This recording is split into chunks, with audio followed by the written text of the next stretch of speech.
Hello hello everyone good morning जय जगन्नाथ। चलतु start करवा आज न्यू मिनी ब्लॉगटी। तो सका उठी मु प्रथमे गरम पानी पी देती, तापर गरम पानी पी सारिकी मु मोर चली लंच प्रिपेयर करने।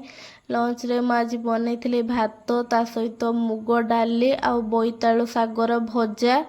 तापरे लंच प्रिपेयर कर सारा पर मु चली गाधेयापाई। गाधे आसिकी मु मोर ब्रेकफास्ट करनी।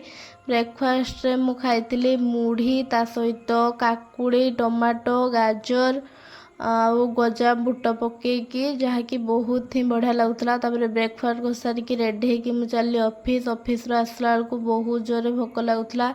तो मु ड्रेस चेंज करके सीधा बस पड़े लंच करने। लंच रे मु खाई भात डाली आउ साग भजा। लंच कर सारा बेलू बहुत जोरे निद लगुला। तो मु लंच कर सारिकी चली शोइबाकू।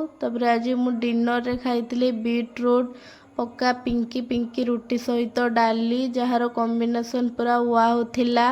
रुटी रे आज पकई बीटरूट सुजी चूड़ा और अटा पकईकी रुटीटा बनई जहाँकि बहुत ही सॉफ्ट बनी।